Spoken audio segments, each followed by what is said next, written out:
नमस्कार आप सभी लोगों को। वेलकम है आप सभी का हमारे प्लेटफॉर्म सर्वोदय इंस्टीट्यूट पर। और प्रिय विद्यार्थियों, देखिए कभी कभी क्लास में गैप होता है, इसके लिए परेशान होने की बात नहीं है। सभी लोग अपनी मेहनत करते रहो। सिलेक्शन में टाइम तो लगता ही लगता है। जब तक मेहनत सही तरीके से नहीं होती रिजल्ट भी अच्छा नहीं बनता। तो हिम्मत मत हारिए। जहां पर जैसी स्थिति में आप है सरवाइव करते रहिए, लड़ते रहिए, मल्टीपल फॉर्म भरते रहिए। किसी एक के पीछे मत ठहरिए, मत रोकिए, ठीक है। रेगुलरिटी ही आपको सफलता के मार्ग पर आगे लेके जाएगी ना। तो बात करते हैं 8 मार्च की न्यूज की ना। तो 8 मार्च मतलब अंतरराष्ट्रीय महिला दिवस, ठीक है, इंटरनेशनल वुमेन्स डे। और हाल ही में पहली महिला विधि सचिव किसे नियुक्त किया गया है। जब कभी कोई पहली बार कोई चीज होती है तो वो ज्यादा इंपॉर्टेंट है ना, बात क्लियर है। अब इसमें अंजू राठी राणा, अनुष्का सिंह, आरती सरीन, विजया किशोर राहटकर। तो ध्यान रखेंगे इसका राइट आंसर अंजू राठी राणा है।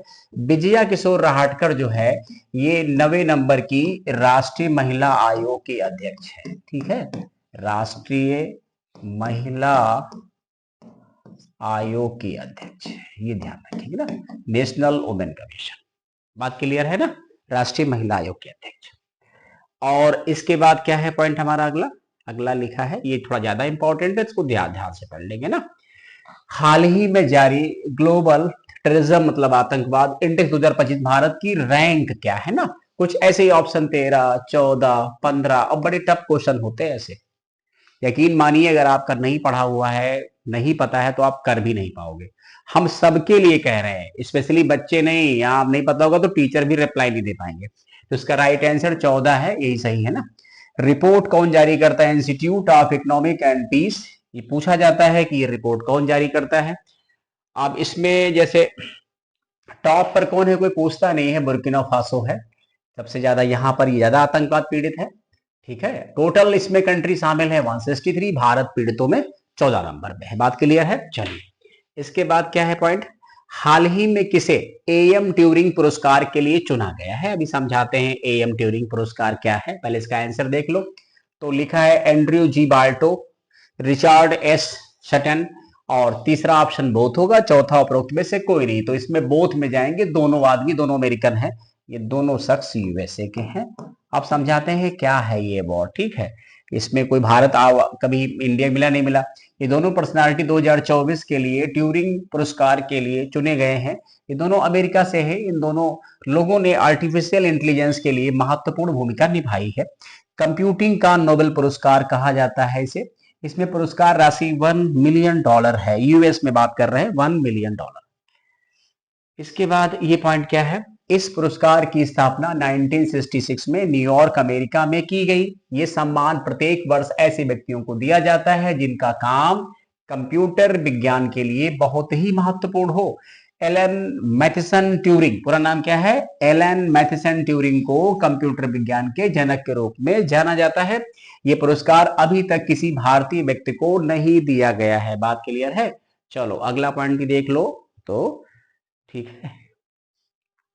हाल ही में खेलो इंडिया पैरा गेम 2025 का आयोजन कहां होगा। देखिए जहां पर ये शब्द पैरा आता है, PAR, इसका मतलब होता है ये खेल दिव्यांगों के लिए है। विकलांग शब्द मत इस्तेमाल करिए। दिव्यांग वैसे खिलाड़ी हैं, मेहनत करते हैं, अच्छा करते हैं, तो दिव्यांग भी इनको बोलना सही नहीं, लेकिन अब एक कैटेगरी है तो वो तो कहनी पड़ेगी ना कि पैरा गेम क्यों बोला ना।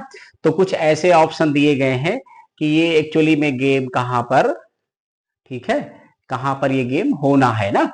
तो ध्यान रखेंगे इसका राइट आंसर नई दिल्ली है। और इसकी थोड़ी व्याख्या पढ़ लेंगे हम लोग ना, तो समझ में आ जाएगा।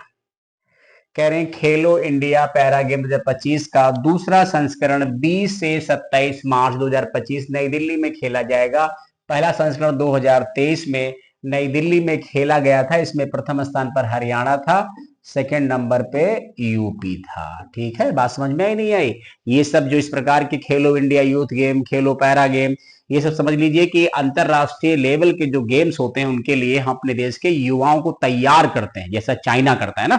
तो धीरे धीरे देखा होगा खेल में एक हमारी उपलब्धि कुछ बढ़ तो रही है, मतलब पहले की अपेक्षा तो घट तो नहीं रहे ना, बढ़ी रहे ना कुछ तो प्रोग्रेस ही हो रहा है।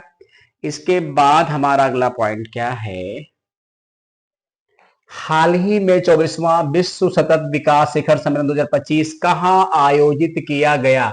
जयपुर, इंदौर, गोवा, नई दिल्ली। तो इसका राइट आंसर नई दिल्ली होगा। इसका आयोजन 5 से 7 मार्च 2025 में नई दिल्ली में होगा। आयोजनकर्ता संस्थान कौन सा है? टेरी है। टेरी फुल फॉर्म एग्जाम में कभी कभी आता है, the energy and resource institute, ध्यान रखेंगे। 1974 में बना है, इसका हेडक्वार्टर नई दिल्ली है। एक इन्वायरमेंट से जुड़ी हुई संस्था है टेरी, ठीक है। फुल फॉर्म भी ध्यान रखेंगे, कब बना ये भी, और हेडक्वार्टर भी ध्यान रखेंगे टेरी का ना। अब इसके अलावा क्या है, इसका उद्घाटन भूपेंद्र यादव पर्यावरण मंत्री जी के द्वारा किया गया। थीम इसका क्या है? सतत विकास और जलवायु समाधान में तेजी लाने के लिए साझेदारी। ठीक है, देखिए थीम बहुत सारे होते हैं, सब थीम तो नहीं पढ़े जा सकते, लेकिन जहां जरूरी है वहां जरूर थीम पढ़ने का प्रयास करिएगा, ठीक है। बाकी कह तो हम दे रहे हैं, अब ये तो आपके ऊपर कितना याद रहेगा। हाल ही में अंतर्राष्ट्रीय महिला दिवस कब मनाया गया? ये तो सभी लोग जानते हैं, क्योंकि एक दूसरे को बधाई भी देते हैं ना। अंतर्राष्ट्रीय महिला दिवस 8 मार्च। थीम इसका इंपॉर्टेंट है, for all women and girls, right, equality and empowerment, right. तो ध्यान रखेंगे, इसका थीम इंपॉर्टेंट है, ठीक है। For all women and girls, right, equality and empowerment.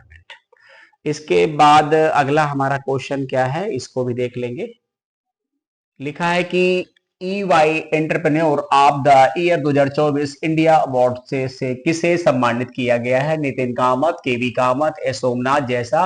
Right answer है नितिन कामत। परिचय कर लेते हैं नितिन कामत का। कौन है भाई ये सज्जन जिनको ये अवार्ड मिला हुआ है? Online stock broking company Zerodha limited के संस्थापक और मुख्य कार्यकारी अधिकारी नितिन कामत को इस पुरस्कार से सम्मानित किया गया है। केंद्रीय पर्यावरण, वन और जलवायु परिवर्तन मंत्री भूपेंद्र यादव जी। देखिए आपको कैबिनेट मंत्री भी याद हो रहे, लिखते रहिएगा, पढ़ते रहिएगा ना।